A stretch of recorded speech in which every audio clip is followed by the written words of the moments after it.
जय माँ काली मित्रों, आपका मेरे चैनल माँ काली महाकाल शक्ति उपासना में स्वागत है। मित्रों, अगर आप मेरे चैनल पर नए हैं तो आप मेरे चैनल को सब्सक्राइब कीजिए, लाइक कीजिए, शेयर कीजिए। साथ ही नोटिफिकेशन बेल को भी प्रेस कीजिए, जिससे मेरी आने वाली वीडियोस का नोटिफिकेशन आपको तुरंत मिल जाए। मित्रों, आज का जो विषय है वो विषय ये है कि जो गृहस्थ व्यक्ति होते हैं उनको किन देवताओं की पूजा करनी चाहिए।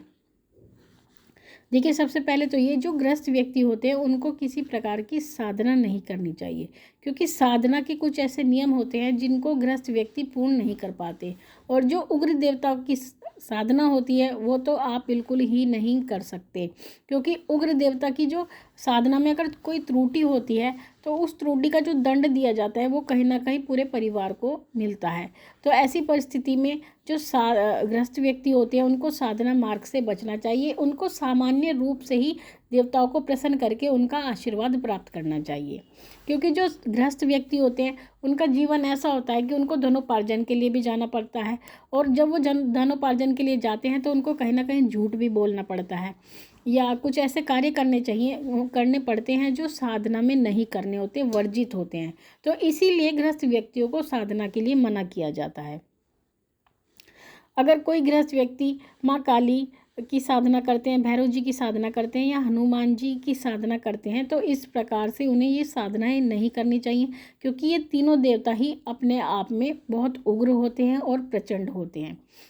जो गृहस्थ व्यक्ति होते हैं उनको सामान्यतः जो साधना करनी चाहिए वो पंचदेव की साधना करनी चाहिए। उनको पंचदेव पूजन करना चाहिए, और पंचदेव पूजन करने से ही उनको सद्गति प्राप्त होती है। उनकी जो भोग होते हैं वो भी पंचदेव पूर्ण करते हैं और उनको मुक्ति भी प्रदान करते हैं। अब ये प्रश्न होता है कि पंचदेव कौन है। पंचदेव होते हैं माँ दुर्गा, भगवान सूर्य, भगवान विष्णु, भगवान गणेश और भगवान शिव। इनको पंचदेव कहा गया है शास्त्रों में, और किसी भी पूजा से पहले इनकी पूजा अवश्य की जाती है। तो इसी प्रकार से जो गृहस्थ व्यक्ति है उनको इन पंचदेवों की पूजा करनी चाहिए। जिन व्यक्तियों ने विवाह कर लिया है, जिन व्यक्तियों ने संतान उत्पत्ति कर ली है, उनके लिए साधना करना मना है, ऐसा शास्त्रों में कहा जाता है। ऐसे वो व्यक्ति कहते हैं जो तंत्र के मार्ग से जुड़े हैं, क्योंकि तंत्र कहीं ना कहीं ये कहता है कि जब आप इस संसार से पूर्णतः विरक्त हो जाते हैं और आपका मन ईश्वर में ही लग जाता है, क्योंकि साधना करने के लिए जो सबसे महत्वपूर्ण चीज़ होती है वो होती है आपके मन की निर्मलता, आपके ईश्वर के प्रति समर्पण और ईश्वर के प्रति प्रेम। फिर आपको सांसारिकता से कोई भी मतलब नहीं होता। लेकिन जो गृहस्थ व्यक्ति होता है वो कभी सांसारिकता से नहीं छूट सकता, उसको संतान उत्पत्ति भी करनी होती है, उनका पालन पोषण भी करना होता है। तो इसीलिए साधना उनको मना की जाती है।